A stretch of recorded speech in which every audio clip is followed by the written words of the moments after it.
What I tell them, and I think it is very wise for anyone who wants to write a novel, is read those authors you greatly respect, want to grow up to write like, or you strongly emulate, and look at their novels the way a carpenter looks at a house. That is, study the angles, study how they have themes are developed from chapter to chapter, study how they get in and out of scenes, study how in a patch of dialogue, maybe 6 inches on a page, you can have two people talking, but their vocabulary, the way they say things, how they are dressed, distinguishes them without even having to have attribution, he said, she said, or by names.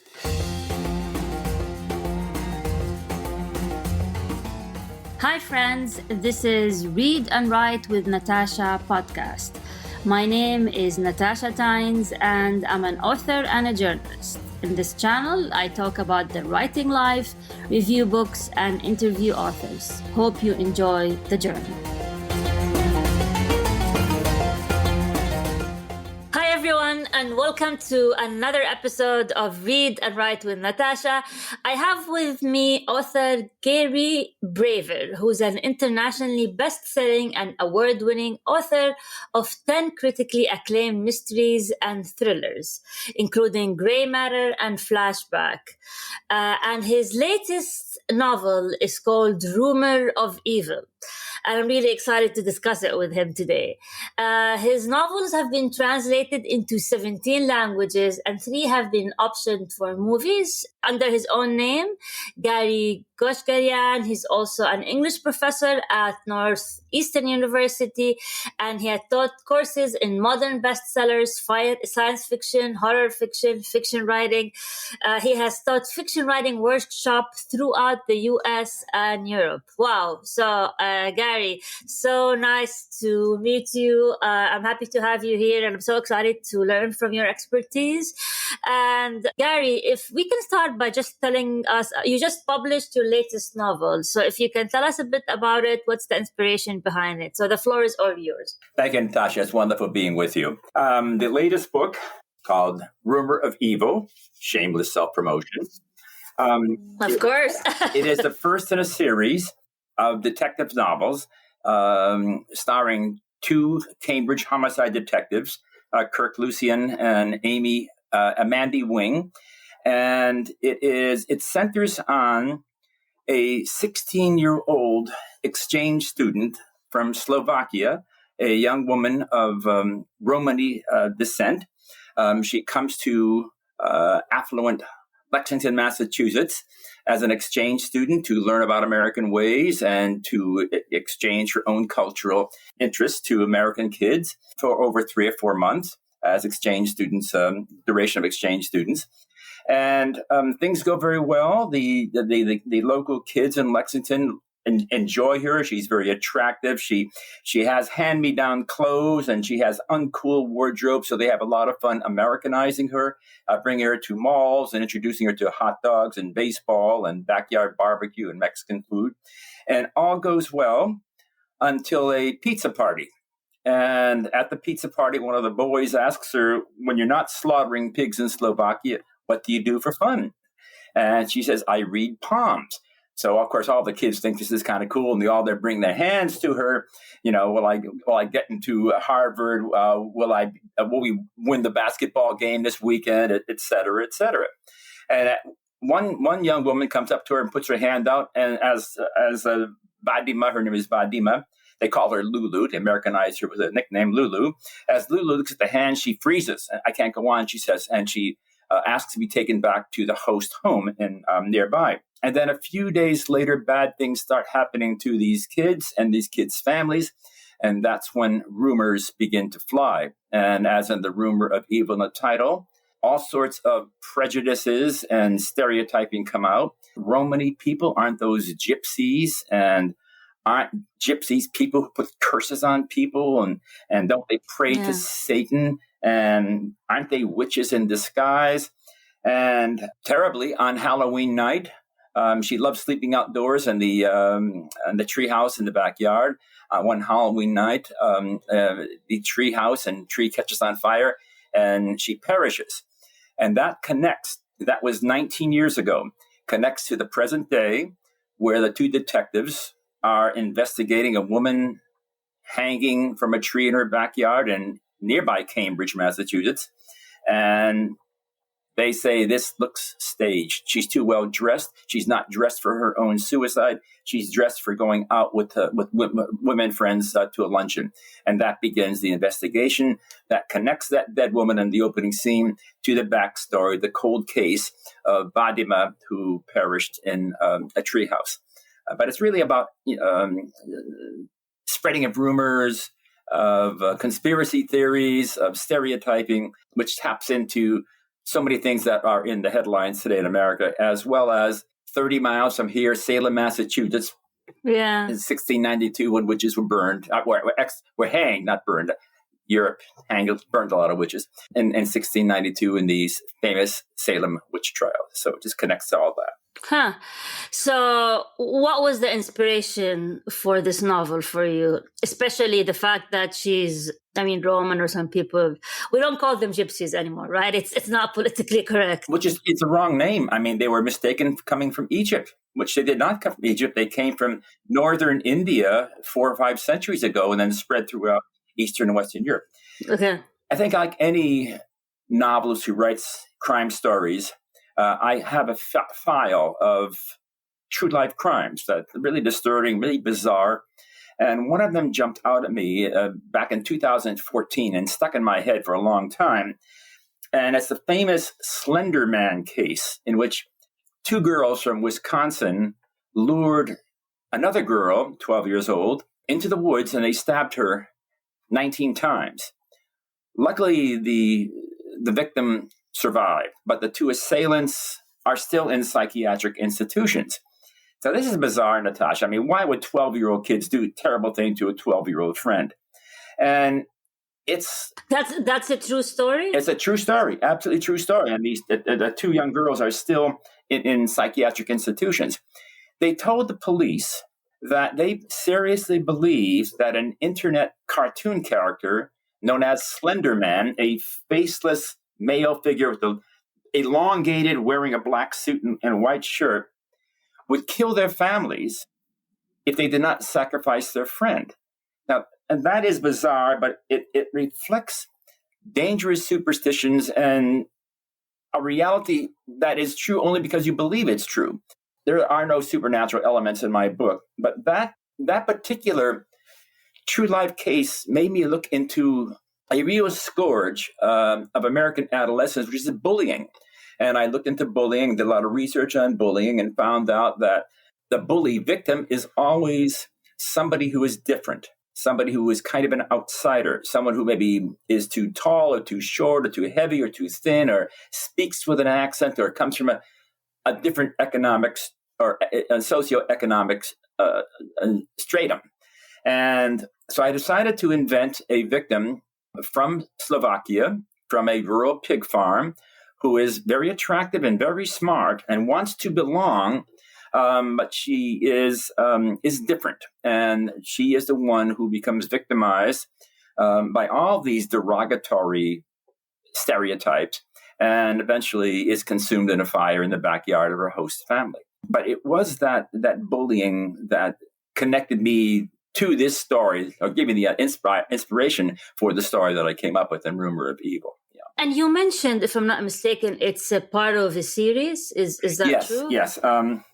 Okay. Why a series? Yeah.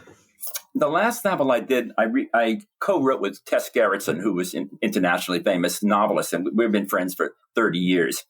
And it was a police procedural called Choose Me. It did very well here and overseas. And I decided that I had 2 previous of the 10 or 11 novels out there I've done, 2 police as protagonists. But I never thought of doing series until this one. And I talked to my agent. He said, yeah, why don't you consider doing a series? And so I came up with the 2 detectives and wrote Rumor of Evil. And the second one is done. It's called In the Heat of the Moment. And I'm currently working on the 3rd in the series. And series are fun. You have the same cast of characters. You move from crime to crime to crime. And also locales are in place. So it really is, it's convenient not to have to come up with a whole new cast of characters. So that's why I'm doing a series. And also, I like the two characters. I like actually four characters I'm moving, the two detectives and Kirk's wife and also the police captain. So those people are already in place. And so the series is moving without having to invent too many other characters. Yeah. So from your bio, you're very busy. You're a professor, you teach fiction. And when do you have the time to write all of these books? And what's your writing routine? Okay. I retired about a little over a year ago from teaching at Northeastern. I've been there for a long time. And I quit at the right time, retired at the right time. And I retired also to write full time. It was one every 2 years. I have a novel every 2 years because I had a full schedule and I was teaching workshops here and there. And now my two sons are grown up. They're out of the house and I'm no longer having to drive into town into Boston or teach. And so I'm writing full time. And I'm a morning person and I don't need that much sleep. So I usually get up about 5 o'clock in the morning and click right in and have a cup of strong French roast to get my heart going. And I usually write a good part of the day, maybe 8 hours or so, taking a 2-hour bike ride break or go to the gym. If my wife and I don't have any particular social engagements, but I usually write full time now. And the time passes when you get into the writing zone and things are working out nicely. So 8 hours a day. Wow. Yeah. And how many words a day? And some days it flows. I maybe have 5 pages. Other days I look at the screen's looking at me and neither of us is doing anything. so I mean, some days, most days are pretty good. I always crank out maybe a page or two or maybe 3. But it's always in my head, as you know, Natasha. I mean, when you're writing, you don't even have to be at the keyboard. You're always thinking or taking notes or writing things down on 3x5 cards or talking into your phone. So, I'm always kind of in that mode. So the mystery genre is very popular these days, especially crime and real crime. And why do you think that is? And I feel like it keeps getting increasing in popularity. I was looking at I think it was the Spotify or the Apple podcast ranking of the top podcast, and number 1 was Crime Junkie in on all of the US, which is true crime. Why do people like crime and true crime? What's with this obsession? I love true crime, like Dateline, all of that stuff. I write crime. So what's our psyche? Why do we like this stuff? I think this app has always been a fascination why people do terrible things. Always a fascination in crime. Ever since Edgar Allan Poe wrote the first detective story back in 1830 or something or other.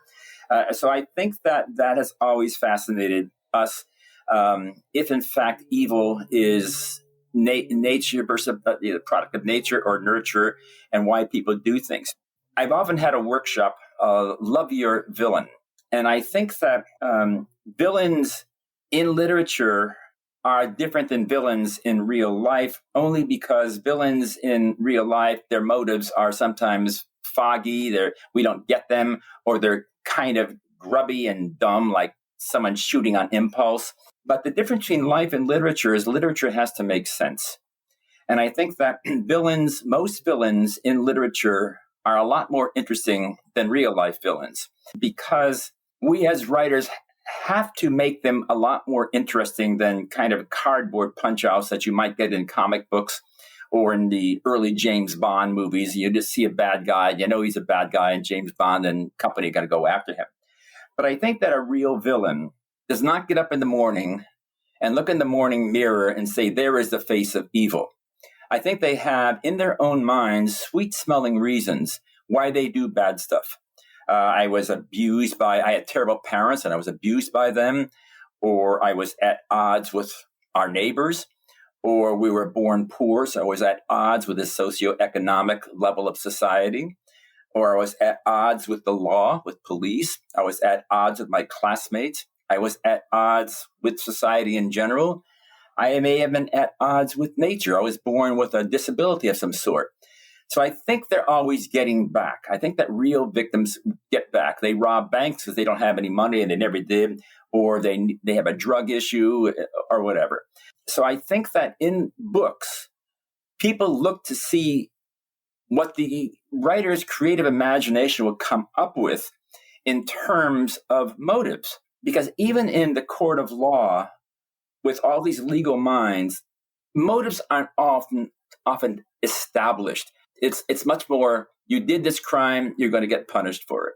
And motives might be just summarized in 5 or 10 words or less. So I think that is part of why people turn to mysteries. They want to know what, through the writer's mind, motivated these criminals in these stories to do bad things.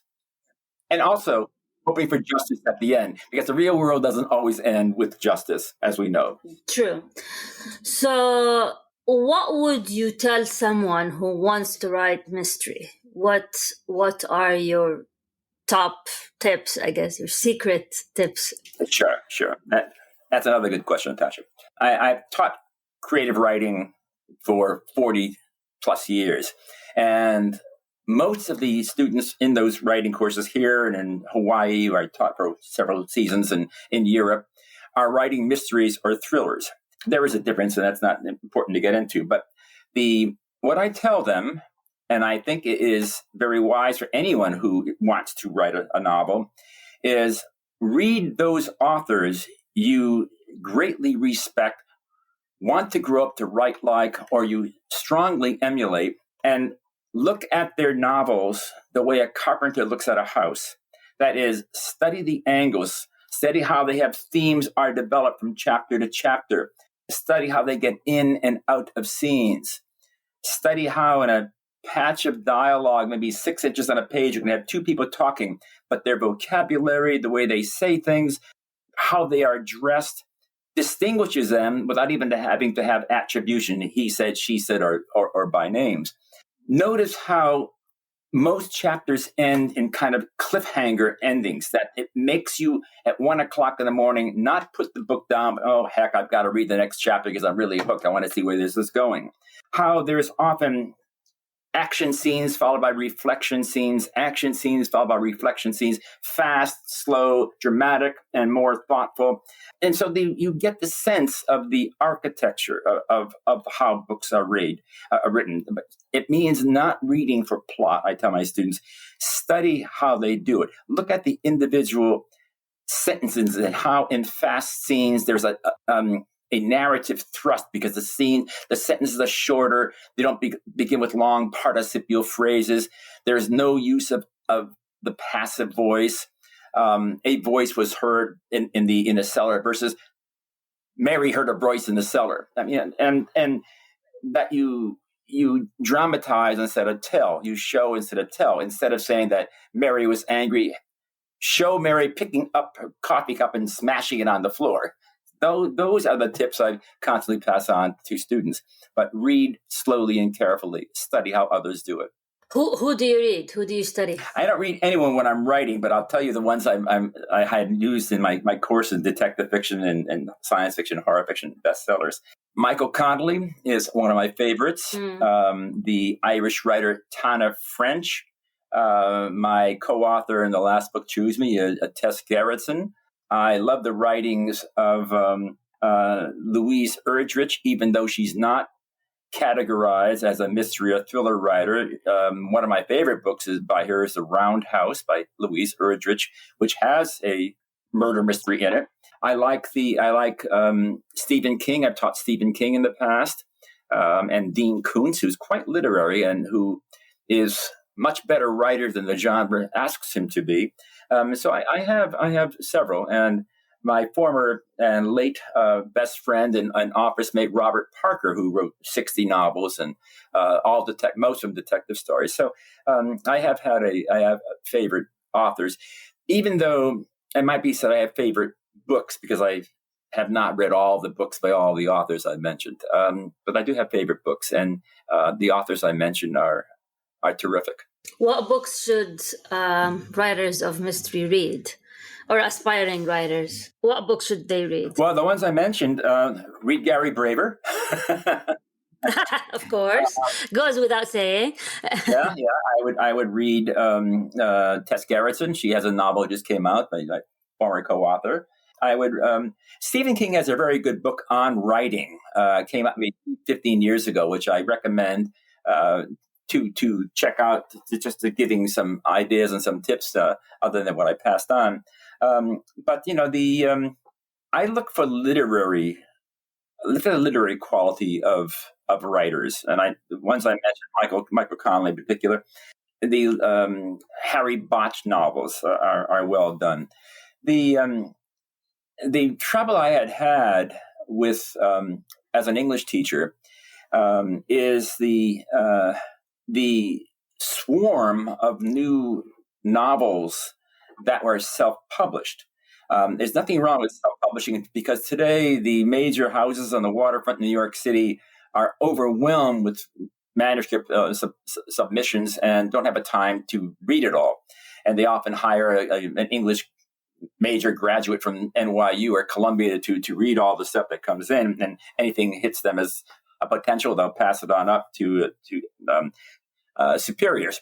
The problem with the tsunami of self-published books is they're not vetted by agents. Agents get 15% of whatever they try to sell.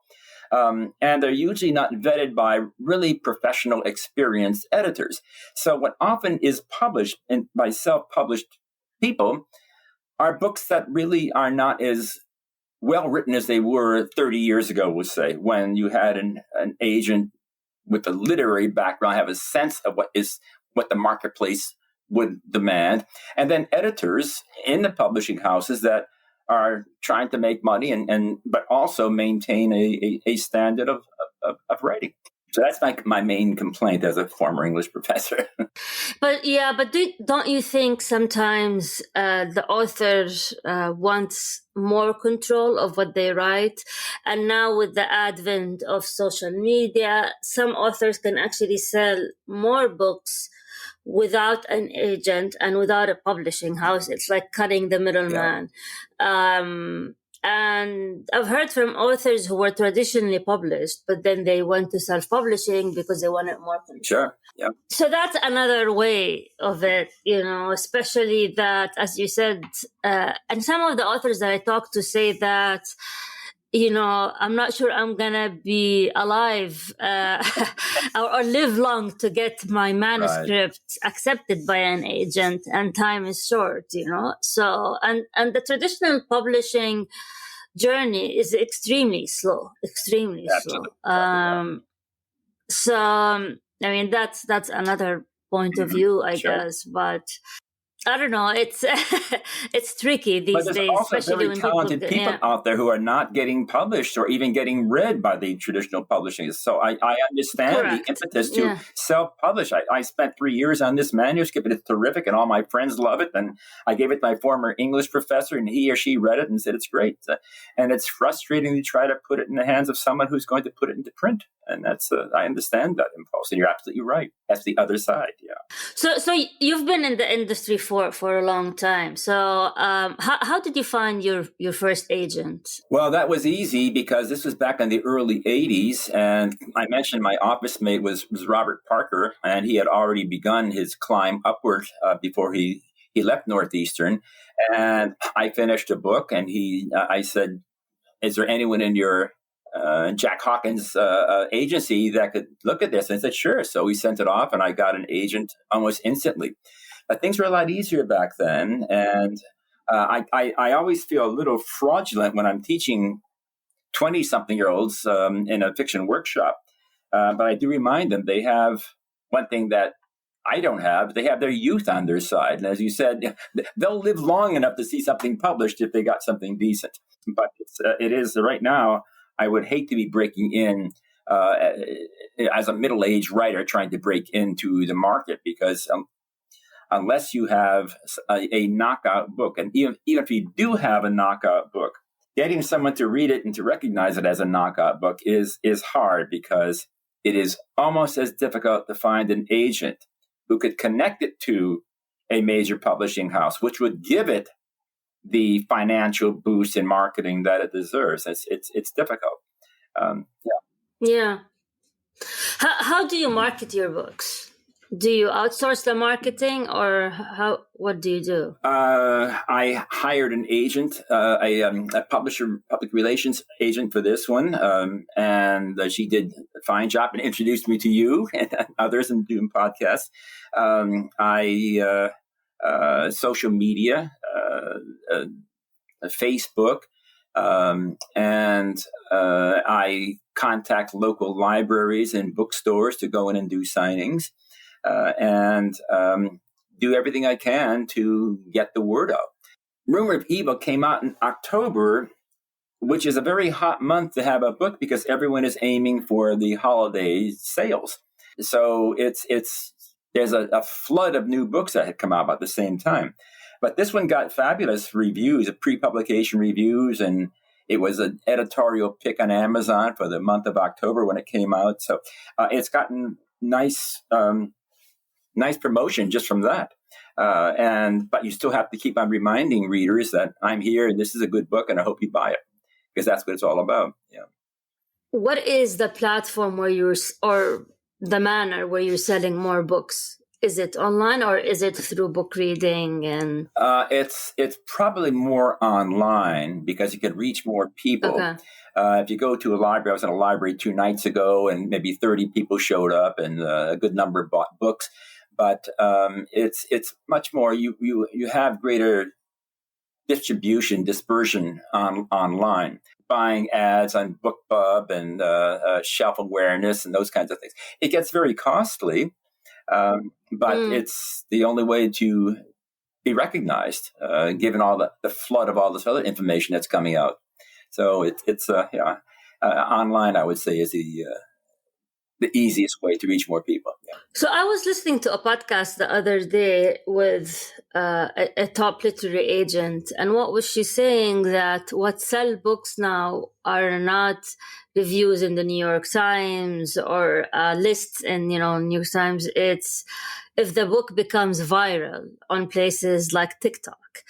And one example is Colleen Hoover. She's the romance author. I think she sold more books than Stephen King now, and it's all because of TikTok. Yeah, it's all because of TikTok. Sure, yeah. So, how do you feel about the fact that it's the younger, generation who just want instant gratification on just scrolling through videos, and that's how they decide what books to buy instead of reading a lengthy, well thought of book review? How is that gonna change the book marketing or the book industry? Well, I think it's a kind of marketing that is just by word of mouth. I mean, TikTok it sells through the influencers all sorts of products. I'm not sure how an influencer manages to influence so many different things. If they read a book and it hits them somehow as being something that is worth distributing and worth promoting, I would like to know that secret. I have a few TikTok interviews, and I'm not sure how many books those sell, but the one you just mentioned, someone who sold more than Stephen King, that might be, is that Colleen Hoover? Yeah. She, and I like to know the magic of that because I would like to exploit that if possible. I read one of her books. It's okay. It's adequate. And it's a page turner in some respects, but it seems to be, to me, somewhat formulaic, but that is, I was not the audience it was written for. And one of the things I've learned in the last several years, and something I've known actually since a long time ago, is that 80% of all the books in America are purchased by females. And that there is in the last book I did with Tess Gerritsen, Choose Me, we had sensitivity editors read the book and make sure there was nothing that was offensive to females. There wasn't. Nothing that was offensive to minorities. At one point, I had described a student I did the male point of view chapters, and she did the female point of view chapters. And I had a professor in class and described a young male as being chubby, and they scratched the word chubby. And so we have to come up with a synonym for chubby so that not offend any readers out there who might be overweight and didn't want to border on body shaming. So we just changed the description of this kid. So there is a sensitivity out there, and it's also based on knowing your audience. And and I think this TikTok woman, I think Colleen Hoover, whoever influenced her, was very aware of the audience and managed to sell tons of books. Yeah, another example is the author of Fourth Wing. It's a fantasy novel, and I was reading the other day that people were queuing outside Barnes and Noble in Manhattan at midnight to get the second book. It's like the new Harry Potter. Wow. And I found out about her from TikTok, honestly. And of course, I bought the book. Sure, I haven't read it yet, but I bought it because I had to. Yeah. And people are just going crazy for it. And it all started on TikTok. And I think she's a bestseller. Did you read the book yet? Not yet. I read a lot of books, so I'm always behind on my reading goals. But so this really changed the equation from having a stellar review in the New York Times to, dancing on TikTok with a book. Yeah, exactly. This is what happened. And it's funny, like I have maybe 100 followers on TikTok. I usually post just book reviews or clips from our interviews. I put it on TikTok, and the book reviews do way better than the interviews. And some of the people who comment, they say, "Thank you very much. I just bought it." And I'm not like a huge influencer on TikTok. And so it seems that they're willing to trust me. Good. And they buy the book when I talk about it. And I noticed that in other channels, like on Twitter, I have maybe over 10,000 followers, and I talk about books, but nobody says I bought that book because of you. They say that on TikTok. So it is.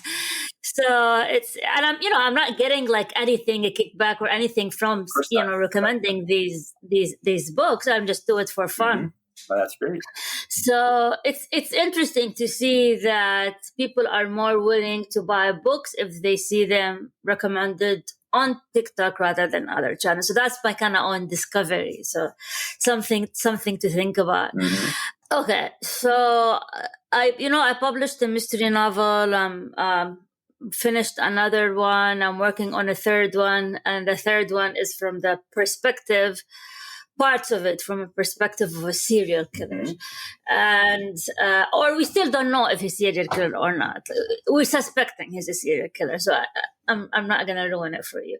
So, and what you said about making that serial killer relatable kind of resonated with me. And now I'm thinking of, like, at first, that character was kind of nasty and mean. He's an old man now in the novel. It starts from him suffering from Alzheimer, and he got away with it, and he's like remembering and bringing back old memories. And talking to you now, I think maybe I should make him more of a charming old man rather than a cranky old man. So I don't know. What do you think? Repeat the question again, Natasha. I'm sorry. Frank, do you think I should make the villain as an old man, a charming old man, or a cranky old man? Because he got away with his crime, right? Mm-hmm. And now we're hearing his perspective as an old man. We're inside his head, and he's interacting with other people. And you mentioned something about it's good to love the villain. So are you saying that I should switch from a cranky old man to a charming, sweet old man, although he is a serial killer for you? So did he do something wrong when he was younger and now is recalling that? Then he's... Correct. Okay. Correct. When he was younger, was he a nice person or not a nice person? Or is it not clear? I think he was just a regular family man, and nobody knew his secret, like other serial killers. So you're wondering if he should be a cranky old man. Are we going to? Your choice might depend on how seriously we take him. If he is, if his brain is foggy with dementia, it almost makes no difference what he is today. But I would probably make him not cranky. I would make him more forgiving. Is there justice meted out? No. Okay. So he got away with something, and now he's a demented old guy. And I'm thinking of ending it on kind of open ending, like you're not sure if he did it or not. If this is part of his dementia or it actually happened. Then you might want a third party to make it resolved. That is, leaving it open-ended it may not be satisfying for the reader. They may want it to be resolved. And because he no longer, if he's a point of view character, he may not be reliable. So you may want someone from the outside to administer, an explanation of what had happened. And I would, if he goes out kind of pathetically anyways, I would probably not make him so grumbly. But I think you don't want to leave it open-ended. I think that's, if there's a murder mystery involved in this, you want it resolved. Even though some people say go either way. Yeah, because I've read books that are unresolved and they do really well in the market, but I am pissed off when I finish them. It's like, what happened? Of course, but they actually do really well and they get really high reviews, and so I don't know. But so that was kind of like a live critique, which was fun. So before we conclude, is there anything you'd like to add, to say? And how can people find you? How can they reach you? Through your website? How can they find your book? All of that, my website is GaryBraver.com, GaryBraver.com.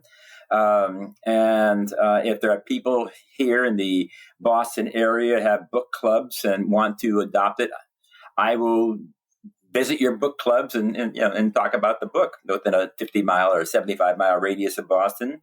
The books can be purchased at any bookstore. Just if they don't have them on the shelves, just ask for Rumor of Evil, or you can purchase them on Kobo or Amazon or Google, the different platforms will pop up, but Amazon is where most people turn to. But I like supporting independent bookstores, and so go to an independent bookstore that is not a chain. In fact, I strongly recommend buying most of your books from independent bookshops, because we don't want to lose our bookstores and have everything sold by Amazon or Barnes and Noble. Well, thank you very much for your time, Gary. This has been wonderful, and thank you for the live critique of my manuscript. That was fun. Thank you, Natasha. My pleasure. Yeah, and good luck with your own writing. Of course. Yeah, thank you. Appreciate it. And best of luck. And for anyone who's listening or watching, thank you for joining us for another episode of Read and Write with Natasha. And until we meet again. Thank you for tuning in to Read and Write with Natasha. I'm your host, Natasha Tynes. If today's episode inspired you in any way, please take the time to review the podcast. Remember to subscribe and share this podcast with fellow book lovers. Until next time, happy reading, happy writing.